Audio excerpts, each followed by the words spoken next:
प्रस्तुत है गोदान श्रृंखला का तीसरा भाग आरजे भारत की आवाज में। होरी अपने गांव के समीप पहुंचा तो देखा अभी तक गोबर खेत में ऊख गोड़ रहा है और दोनों लड़कियां भी उसके साथ काम कर रही हैं। लू चल रही थी, बगुले उठ रहे थे, भूतल धधक रहा था जैसे प्रकृति ने वायु में आग घोल दी हो। ये सब अभी तक खेत में क्यों है? क्या काम के पीछे सब जान देने पर तुले हैं? वो खेत की ओर चला और दूर से ही चिल्लाकर बोला, आता क्यों नहीं गोबर? क्या काम ही करता रहेगा? दोपहर ढल गई, कुछ सूझता है कि नहीं?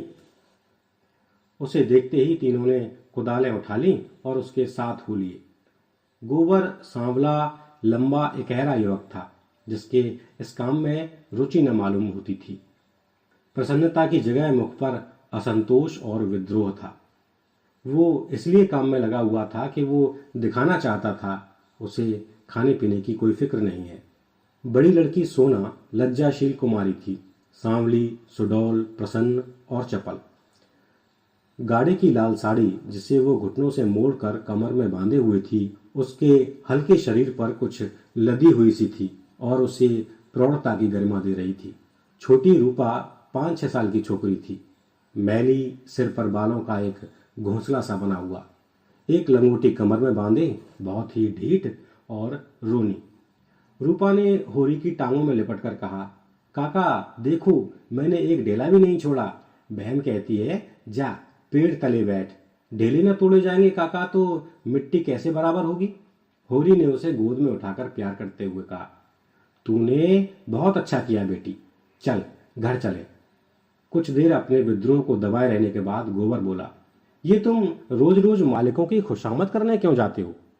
बाकी न चुके तो प्यादा आकर गालियां सुनाता है, बेगार देनी ही पड़ती है। नजर नजराना सब तो हमसे भराया जाता है, फिर किसी की क्यों सलामी करो? इस समय यही भाव होरी के मन में भी आ रहे थे, लेकिन लड़के के इस विद्रोह भाव को दबाना जरूरी था। बोला, सलामी करने न जाएं तो रहे कहाँ? भगवान ने जब गुलाम बना दिया है तो अपना क्या बस है? ये इसी सलामी की बरकत है कि द्वार पर मड़ैया डाल ली और किसी ने कुछ नहीं कहा। गोरे ने द्वार पर खूंटा गाड़ा था जिस पर कारिंदों ने 2 रुपए ढांढ लिए थे। तलैया से कितनी मिट्टी हमने खोदी, कारिंदा ने कुछ नहीं कहा। दूसरा खोदे तो नजर देनी पड़े। अपने मतलब के लिए सलामी करने जाता हूँ, पाँव में सनीचर नहीं है और न सलामी करने में कोई बड़ा सुख मिलता है। घंटों खड़े रहो तब जाकर मालिक को खबर होती है। कभी बाहर निकलते हैं, कभी कहला देते हैं कि फुर्सत नहीं है। गोबर ने कटाक्ष किया, बड़े आदमियों की हाँ में हाँ मिलाने में कुछ न कुछ आनंद तो मिलता ही है, नहीं लोग मेंबरी के लिए क्यों खड़े हों? जब सिर पर पड़ेगी तब मालूम होगा बेटा, अभी जो चाहे कह लूँ। पहले मैं भी यही सब बातें सोचा करता था, पर अब मालूम हुआ कि हमारी गर्दन दूसरों के पैरों के नीचे दबी हुई है, अकड़ कर निभा नहीं हो सकता। पिता पर अपना क्रोध उतारकर गोबर कुछ शांत हो गया और चुपचाप चलने लगा। सोना ने देखा रूपा बाप की गोद में चढ़ी हुई है तो ईर्ष्या हुई। उसे डांटकर बोली, अब गोद से उतरकर पांव पांव क्यों नहीं चलती? क्या पांव टूट गए हैं? रूपा ने बाप की गर्दन में हाथ डालकर ढिठाई से कहा, न उतरेंगे जाओ। काका, बहन हमको रोज चढ़ाती है कि तू रूपा है, मैं सोना हूं, मेरा नाम कुछ और रख दो। होरी ने सोना को बनावटी रोष से देखकर कहा, तू इसे क्यों चलाती है सोनिया? सोना तो देखने को है, निभा तो रूपा से होता है। रूपा न हो तो रुपए कहां से बने बता? सोना ने अपने पक्ष का समर्थन किया। सोना न हो तो मोहर कैसे बने? नथुनिया कहां से आए? कंठा कैसे बने? गोबर भी इस विनोद में विवाद में शरीक हो गया। रूपा से बोला, तू कह दे कि सोना तो सूखी पत्ती की तरह पीला होता है, रूपा तो उजला होता है जैसे सूरज। सोना बोली, शादी ब्याह में पीली साड़ी पहनी जाती है, उजली साड़ी कोई नहीं पहनता। रूपा इस दलील से परास्त हो गई। गोबर और होरी की कोई दलील इसके सामने न ठहर सकी। उसने क्षुब्ध आंखों से होरी को देखा। होरी को एक नई युक्ति सूझ गई।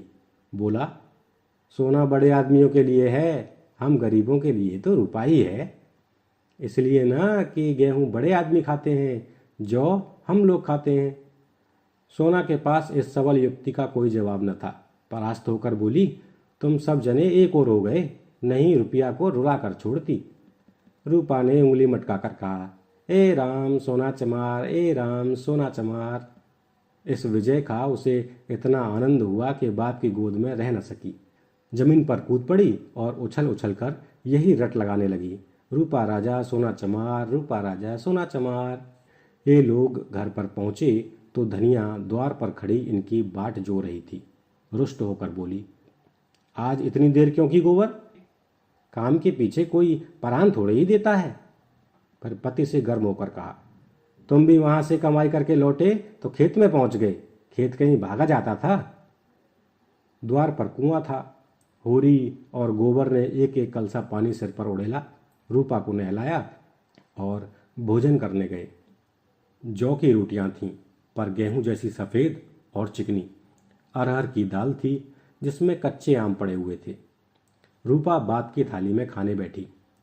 सोना ने उसे ईर्ष्या भरी आंखों से देखा, मानो कह रही थी, वाह रे दुलार।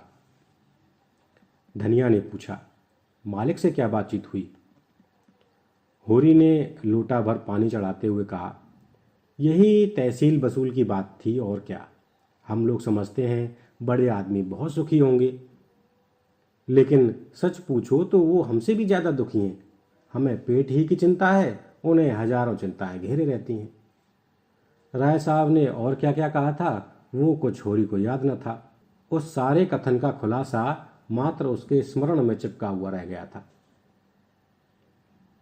गोबर ने व्यंग्य किया, तो फिर अपना इलाका हमें क्यों नहीं दे देते? हम अपने खेत, बैल, हल, कुदाल सब उन्हें देने को तैयार हैं। करेंगे बदला? ये सब धूर्तता है, निरी मोट मर्दी। जिसे दुख होता है वो दर्जनों मोटरें नहीं रखता, महलों में नहीं रहता, हलवा पूरी नहीं खाता और न नाच रंग में लिप्त रहता है। मजे से राज का सुख भोग रहे हैं, उस पर दुखी हैं। होरी ने झुझलाकर कहा, अब तुमसे बहस कौन करे भाई? जे जात किसी से छोड़ी जाती है कि वही छोड़ देंगे? हम ही को खेती से क्या मिलता है? एक आने नफरी की मजूरी भी तो नहीं पड़ती। जो 10 रुपये महीने का भी नौकर है वो भी हमसे अच्छा खाता पहनता है, लेकिन खेतों को छोड़ा तो नहीं जाता। खेती छोड़ दें तो और करें क्या? नौकरी कहीं मिलती है? फिर मर्जाद भी तो पालना ही पड़ता है। खेती में जो मर्जाद है वो नौकरी में तो नहीं है। इसी तरह जमींदारों का हाल भी समझ लो। उनकी जान को भी तो सैकड़ों रोग लगे हुए हैं। हाकिमों को रसद पहुंचाओ, उनकी सलामी करो, अमलों को खुश करो, तारीख पर मालगुजारी न चुका दें तो हवालात हो जाए, कुड़की आ जाए। हमें तो कोई हवालात नहीं ले जाता, 2-4 गालियां घुड़कियां ही तो मिलके रह जाती हैं। गोबर ने प्रतिवाद किया, ये सब कहने की बातें हैं। हम लोग दाने दाने को मोहताज हैं। देह पर साबित कपड़े नहीं हैं, चोटी का पसीना एड़ी तक आता है, तब भी गुजर नहीं होता। उन्हें क्या, मजे से गद्दी मसनद लगाए बैठे हैं। सैकड़ों नौकर चाकर हैं, हजारों आदमियों पर हुकूमत है। रुपए न जमा होते हों पर सुख तो सभी तरह का भोगते हैं। धन लेकर आदमी और क्या करता है? तुम्हारी समझ में हम और वो बराबर हैं? भगवान ने तो सबको बराबर ही बनाया है। ये बात नहीं है बेटा, छोटे बड़े भगवान के घर से बनकर आते हैं। संपत्ति बड़ी तपस्या से मिलती है। उन्होंने पूर्व जन्म में जैसे कर्म किए हैं उनका आनंद भोग रहे हैं। हमने कुछ नहीं समझा तो भोगें क्या? ये सब मन को समझाने की बातें हैं। भगवान सबको बराबर बनाते हैं। यहाँ जिसके हाथ में लाठी है वो गरीबों को कुचलकर बड़ा आदमी बन जाता है। ये तुम्हारा भरम है। मालिक आज भी 4 घंटे रोज भगवान का भजन करते हैं। किसके बल पर ये भजन भाव और दान धर्म होता है? अपने बल पर नहीं, किसानों के बल पर और मजदूरों के बल पर। ये पाप का धन पचे कैसे? इसीलिए दान धर्म करना पड़ता है। भगवान का भजन भी इसीलिए होता है। भूखे नंगे रहकर भगवान का भजन करें तो हम भी देखें। हमें कोई दोनों जून खाने को दे तो हम 8 पैर भगवान का ही जाप करते रहें। एक दिन खेत में ऊख गोड़ना पड़े तो सारी भक्ति भूल जाए। होरी ने हार कर कहा, अब तुम्हारे मुंह कौन लगे भाई? तुम तो भगवान की लीला में भी टांग अड़ाते हो। तीसरे पहर गोबर कुदाल लेकर चला तो होरी ने कहा, जरा ठहर जाओ बेटा, हम भी चलते हैं। तब तक थोड़ा सा भूसा निकाल कर रख दो, मैंने भोला को देने को कहा है, बेचारा आजकल बहुत तंग है। गोबर ने अवज्ञा भरी आंखों से देखकर कहा, हमारे पास बेचने को भूसा नहीं है। बेचता नहीं हूँ भाई, यूं ही दे रहा हूँ। वो संकट में है, उसकी मदद तो करनी ही पड़ेगी। हमें तो उन्होंने कभी एक गाय नहीं दे दी। दे तो रहा था पर हमने ली ही नहीं। धनिया मटक कर बोली, गाय दे रहा था, इन्हें गाय दे देगा। आंख में अंजन लगाने को कभी चिल्लू भर दूध तो भेजा नहीं, गाय दे देगा। होरी ने कसम खाई, नहीं, जवानी कसम, अपनी पछाई गाय दे रहे थे। हाथ तंग है, भूसा चारा नहीं रख सके, अब एक गाय बेचकर भूसा लेना चाहते हैं। मैंने सोचा संकट में पड़े आदमी की गाय क्या लूं, थोड़ा सा भूसा दिए देता हूँ, कुछ रुपए हाथ आ जाएंगे तो गाय ले लूंगा, थोड़ा थोड़ा करके चुका दूंगा। 80 रुपए की है, मगर ऐसी कि आदमी देखता रहे। गोबर ने आड़े हाथों लिया, तुम्हारा यही धर्मात्मापन तो तुम्हारी दुर्गत कर रहा है। साफ साफ तो बात है, 80 रुपए की गाय है, हमसे 20 रुपए का भूसा ले ले और गाय हमें दे दे। 60 रुपए रह जाएंगे, वो हम धीरे धीरे दे देंगे। होरी रहस्यमय ढंग से मुस्कुराया, मैंने ऐसी चाल सोची है कि गाय सैंत मैत में हाथ आ जाए। कहीं भोला की सगाई ठीक करनी है, बस बस 2-4 मन भूसा तो खाली अपना रंग जमाने को देता हूँ। गोबर ने तिरस्कार किया, तो तुम अब सबकी सगाई ठीक करते फिरोगे? धनिया ने तीखी आंखों से देखा, अब यही एक उद्यम तो रह गया है। नहीं देना है हमें भूसा किसी को, यहाँ बोला बोली किसी का कर्ज नहीं खाया है।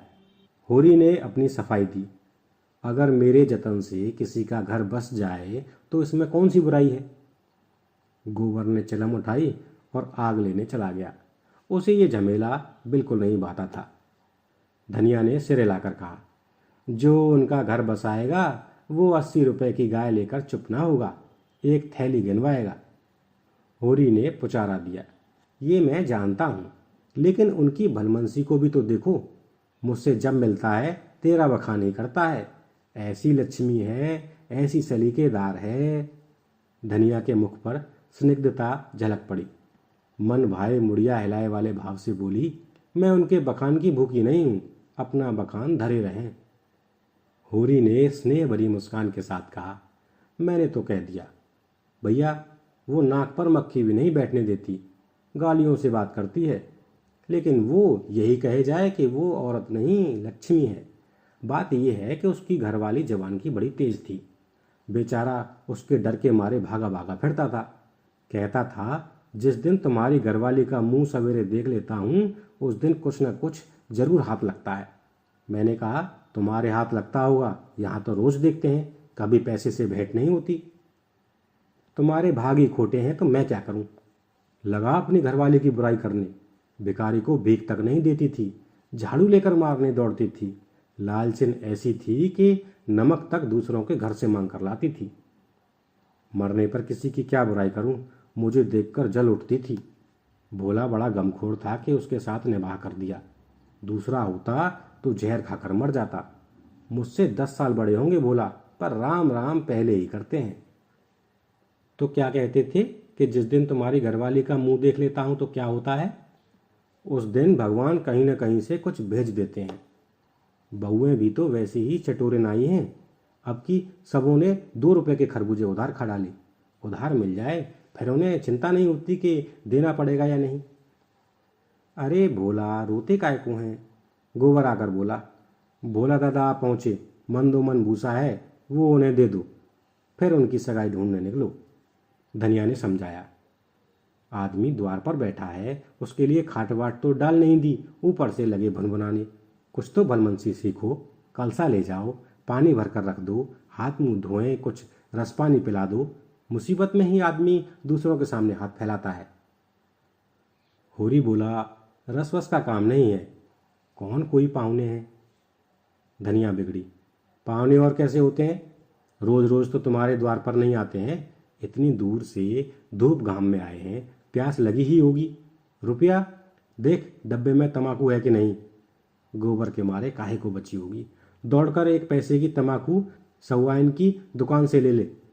भोला की आज जितनी खातिर हुई और कभी न हुई होगी। गोबर ने खाद डाल दी, सोना रस घोल लाई, रूपा तमाकू भर लाई। धनिया द्वार पर किवाड़ की आड़ में खड़ी अपने कानों से अपना बखान सुनने के लिए अधीर हो रही थी। भोला ने चिलम हाथ में लेकर कहा। अच्छी घरनी घर में आ जाए तो समझ लो लक्ष्मी आ गई। वही जानती है छोटे बड़े का आदर सत्कार कैसे करना चाहिए। धनिया के हृदय में उल्लास का कंपन हो रहा था। चिंता और निराशा और अभाव से आहत आत्मा इन शब्दों में एक कोमल शीतल स्पर्श का अनुभव कर रही थी। होरी जब भोला का खांचा उठाकर भूसा लाने अंदर चला तो धनिया भी पीछे पीछे चली। होरी ने कहा, जाने कहाँ से इतना बड़ा खांचा मिल गया, किसी बड़बूजे से मांग लिया होगा। मन भर से कम में न भरेगा, 2 खांचे भी दिए तो 2 मन निकल जाएंगे। धनिया फूली हुई थी, मलामत की आंखों से देखती हुई बोली, या तो किसी को न्योता न दो और दो तो भरपेट खिलाओ। तुम्हारे पास फूल पत्र लेने थोड़े ही आए हैं कि चंगेरी लेकर चलते। देते ही हो तो 3 खांचे दे दो। भला आदमी लड़कों को क्यों नहीं लाया, अकेले कहाँ तक ढोएगा, जान निकल जाएगी। 3 खांचे तो मेरे दिए न दिए जाएंगे, तब का 1 खांचा देकर टालोगे। गोबर से कह दो अपना खांचा भरकर उनके साथ चला जाए। गोबर ऊख गोड़ने जा रहा है, एक दिन न गोड़ने से ऊख सूख न जाएगी। ये तो उनका काम था कि किसी को अपने साथ ले लेते। भगवान के लिए 2-2 बेटे हैं, न होंगे घर पर, दूध लेकर बाजार गए होंगे। ये तो अच्छी दिल लगी है कि अपना माल भी दो और उसे घर तक पहुंचा भी दो। लाद दे, लदा दे, लादने वाला साथ कर दे। अच्छा भाई, कोई मत जाए, मैं पहुंचा दूंगी। बड़ों की सेवा करने में लाज नहीं है। और 3 खांचे उन्हें दे दूं तो अपने बैल क्या खाएंगे। ये सब तो न्योता देने के पहले ही सोच लेना था। न हो तुम और गोबर दोनों जने चले जाओ। मुरव्वत मुरव्वत की तरह की जाती है, अपना घर उठाकर नहीं दे दिया जाता। अभी जमींदार का प्यादा आ जाए तो अपने सिर पर भूसा लाद कर पहुँचाओगे तुम, तुम्हारा लड़का लड़की सब, और वहाँ शायद मन 2 मन लकड़ी भी गाड़नी पड़े। जमींदार की बात और है।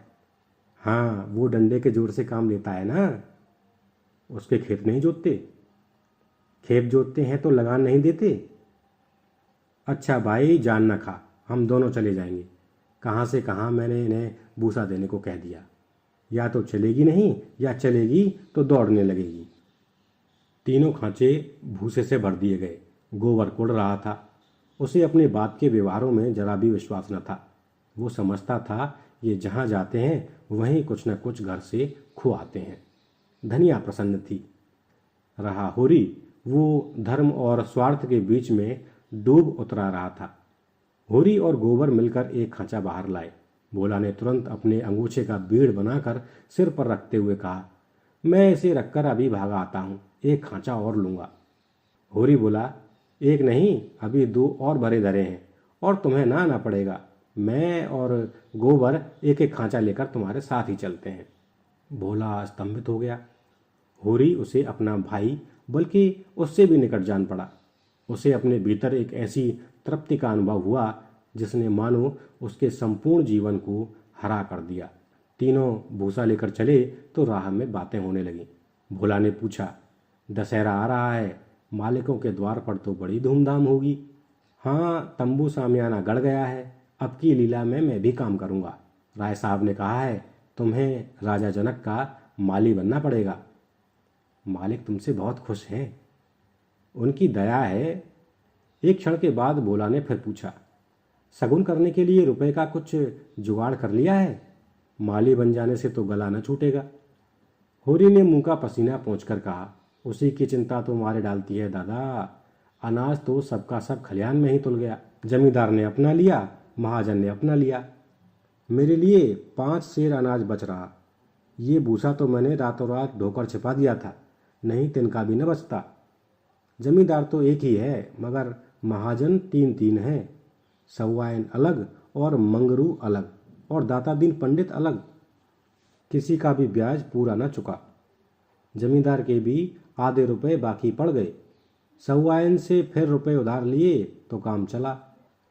सब तरफ किफायत करके देख लिया भैया, कुछ नहीं होता। हमारा जन्म इसीलिए हुआ है कि अपना रक्त बहाएं और बड़ों का घर भरें। मूल का दोगुना सूद भर चुका, पर मूल ज्यों का त्यों सिर पर सवार है। लोग कहते हैं शादी गमी में, तीरथ बरत में हाथ बांध कर खर्च करो, मुदा रास्ता कोई नहीं दिखाता। राय साहब ने बेटे के ब्याह में 20,000 लौटा दिए, उनसे कोई कुछ नहीं कहता। मंगरू ने अपने बाप के क्रियाक्रम में 5,000 लगाए, उनसे कोई कुछ नहीं पूछता। वैसे ही मर्जात तो सबकी है। भोला ने करुण भाव से कहा, बड़े आदमियों की बराबरी तुम कैसे कर सकते हो भाई? आदमी तो हम भी हैं। कौन कहता है कि हम तुम आदमी हैं? हम में आदमियत है कहीं? आदमी वो है जिनके पास धन है, अख्तियार है, इल्म है। हम लोग तो बैल हैं और जुतने के लिए पैदा हुए हैं।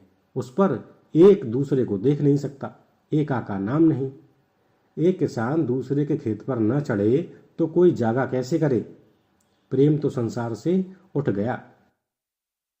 बूढ़ों के लिए अतीत के सुखों और वर्तमान के दुखों और भविष्य के सर्वनाश से ज़्यादा मनोरंजक और कोई प्रसंग नहीं होता। दोनों मित्र अपने अपने दुखड़े रोते रहे। भोला ने अपने बेटों के करतूत सुनाए, होरी ने अपने भाइयों का रोना रोया और तब एक कुएं पर बोझ रखकर पानी पीने के लिए बैठ गए। गोबर ने बनिए से लोटा और गगरा मांगा और पानी खींचने लगा। भोला ने सहृदयता से पूछा, अलगोजे के समय तो तुम्हें बड़ा रंज हुआ होगा। भाइयों को तो तुमने बेटों की तरह पाला था। होरी आर्द्रकंठ से बोला, कुछ न पूछो दादा, यही जी चाहता है कि कहीं जाके डूब मरूं। मेरे जीते जी सब कुछ हो गया। जिनके पीछे अपनी जवानी धूल में मिला दी वही मेरे मुद्दई हो गए। और झगड़े की जड़ क्या थी? यही कि मेरी घरवाली हार में काम करने क्यों नहीं जाती। पूछो, घर देखने वाला भी तो कोई चाहिए कि नहीं? लेना देना, धरना उठाना, संभालना सहेजना, ये कौन करे? फिर वो घर बैठी तो नहीं रहती थी। झाड़ू बुहारू, रसोई, चौका बर्तन, लड़कों की देखभाल, ये कोई थोड़ा काम है? शोभा की औरत घर संभाल लेती कि हीरा की औरत में ये सलीका था? जब से अलगोजा हुआ है दोनों घरों में 1 जून की रोटी पकती है। नहीं सबको दिन में 4 बार भूख लगती थी। अब खाएं 4 दफे तो देखूं। इस मालिकपन में गोबर की माँ की जो दुर्गत हुई है वो मैं ही जानता हूँ। बेचारी देवरानियों के फटे पुराने कपड़े पहनकर दिन काटती थी। अपने खुद भूखी सो रही होगी लेकिन बहुओं के जलपान तक का ध्यान रखती थी। अपनी देह गहने के नाम कच्चा धागा भी न था। देवरानियों के लिए 2-2 4-4 गहने बनवा दिए। सोने के न सही चांदी के तो हैं। जलन यही थी कि ये मालिक क्यों है। बहुत अच्छा हुआ कि अलग हो गए, मेरे सिर से बला टली। भोला ने एक लोटा पानी चढ़ाकर कहा, यही हाल घर घर है भैया। भाइयों की बात ही क्या, यहाँ तो लड़कों से भी नहीं पटती। और पटती इसलिए नहीं कि मैं किसी की कुचाल देखकर मुंह नहीं बंद कर सकता। तुम जुआ खेलोगे, चरस पियोगे, गांजे के दम लगाओगे, मगर आए किसके घर से? खर्च करना जानते हो तो कमाओ, मगर कमाई तो किसी से न होगी। खर्च दिल खोल कर करेंगी। जेठा कामता सौदा लेकर बाजार जाएगा तो आधे पैसे गायब। पूछो तो कोई जवाब नहीं। छोटा जंगी है, वो संगत के पीछे मत वाला रहता है। सांझ हुई और ढोल मजीरा लेकर बैठ गए। संगत को मैं बुरा नहीं कहता, गाना बजाना ऐब नहीं, लेकिन ये सब काम फुर्सत के हैं। ये नहीं कि घर का तो कोई काम न करो, 8 पहर उसी धुन में पड़े रहो। जाती है मेरे सिर, सानी पानी मैं करूं, गाय भैंस मैं दूहूं, दूध लेकर बाजार मैं जाऊं। ये गृहस्थी जी का जंजाल है, सोने की हंसिया, जिसे न उगलते बनता है न निकलते। लड़की है जुनिया, वो भी नसीब की खोटी। तुम तो उसकी सगाई में आए थे, कितना अच्छा घर बार था। उसका आदमी बम्बई में दूध की दुकान करता था। उन दिनों वहाँ हिंदू मुसलमानों में दंगा हुआ तो किसी ने उसके पेट में छुरा भोंक दिया। घर ही चौपट हो गया। वहाँ अब उसका निभाव नहीं। जाकर लिवा लाया कि दूसरी सगाई कर दूंगा, मगर वो राजी ही नहीं होती। और दोनों भावजे हैं कि रात दिन उसे जलाती रहती हैं। घर में महाभारत मचा रहता है। विपत की मारी यहाँ आई, यहाँ भी चैन नहीं। इन्हीं दुखड़ों में रास्ता कट गया। भोला का पुरवा था तो छोटा मगर बहुत गुलजार। अधिकतर अहीर ही बसते थे और किसानों के देखते इनकी दशा बहुत बुरी न थी। भोला गांव का मुखिया था। द्वार पर बड़ी सी चरनी थी जिस पर 10-12 गायें भैंसें खड़ी सानी खा रही थीं। उसारे में एक बड़ा सा तख्त पड़ा था जो शायद 10 आदमियों से भी न उठता। किसी खूंटी पर ढोलक लटक रही थी, किसी पर मजीरा। एक ताक पर कोई पुस्तक बस्ते में बंधी हुई रखी थी, जो शायद रामायण हो। दोनों बहुएं सामने बैठी गोबर पात रही थीं और झुनिया चौखट पर खड़ी थी। उसकी आंखें लाल थीं और नाक के सिरे पर भी सुर्खी थी। मालूम होता था अभी रोकर उठी है। उसके मांसल स्वस्थ सुगठित अंगों में मानो यौवन लहरें मार रहा था। मुंह बड़ा और गोल था, कपोल फूले हुई, आंखें छोटी और भीतर धसी हुई। माथा पतला पर वक्ष का उभार और गात का वह गुदगुदापन आंखों को खींचता था। उस पर छपी हुई गुलाबी साड़ी उसे और भी शोभा प्रदान कर रही थी। भोला को देखते ही उसने लपक कर उनके सिर से खांचा उतरवाया। भोला ने गोबर और होरी के खांचे उतरवाए और जुनिया से बोले, पहले एक चिलम भर ला, फिर थोड़ा सा रस बना ले। पानी न हो तो गगरा ला, मैं खींच दूं। होरी महतो को तो पहचानती है ना। फिर होरी से बोला, घरनी के बिना घर नहीं रहता भैया। पुरानी कहावत है, नाटन खेती बहुरियन घर। नाटे बैल क्या खेती करेंगे और बहुएं क्या घर संभालेंगी। जब से इनकी माँ मरी है, जैसे घर की बरकत ही उठ गई। बहुएं आटा पाथ लेती हैं, पर गृहस्थी चलाना क्या जाने। हाँ, मुंह चलाना खूब जानती हैं। लौंडे कहीं फड़ पर जमे होंगे। सबके सवाल सी हैं कामचोर। जब तक जीता हूं इनके पीछे मरता हूं। मर जाऊंगा तो आप सिर पर हाथ धर कर रोएंगे। लड़की भी वैसी ही, छोटा सा अड़ोना भी करेगी तो भुन बनाकर। मैं तो सह लेता हूं, खसम थोड़े ही सहेगा। झुनिया एक हाथ में भरी हुई चिलम, दूसरे में रस का लोटा लिए बड़ी फुर्ती से आ पहुंची। फिर रस्सी और कलसा लेकर पानी भरने चली। गोबर ने उसके हाथ से कलसा लेने के लिए हाथ बढ़ाकर झेपते हुए कहा, तुम रहने दो, मैं भर लाता हूँ। झुनिया ने कलसा न दिया। कुएं के जगत पर जाकर मुस्कुराती हुई बोली, तुम हमारे मेहमान हो, कहोगे एक लोटा पानी भी किसी ने न दिया। मेहमान काहे से हो गया, तुम्हारा पड़ोसी ही तो हूँ। पड़ोसी साल भर में एक बार भी सूरत न दिखाए तो मेहमान ही है। रोज रोज आने से मर्जाद भी तो नहीं रहती। झुनिया हंसकर तिरछी नज़रों से देखती हुई बोली, वही मर्जाद तो दे रही हूँ। महीने में एक बार आओगे, ठंडा पानी दूंगी। 15वें दिन आओगे, चिलम पाओगे। 7वें दिन आओगे, खाली बैठने को माची दूंगी। रोज रोज आओगे, कुछ न पाओगे। दर्शन तो दोगी। दर्शन के लिए पूजा करनी पड़ेगी। ये कहते कहते जैसे उसे कोई भूली हुई बात याद आ गई। उसका मुंह उदास हो गया। वो विधवा है। उसके नारित्व के द्वार पर पहले उसका पति रक्षक बना बैठा रहता था।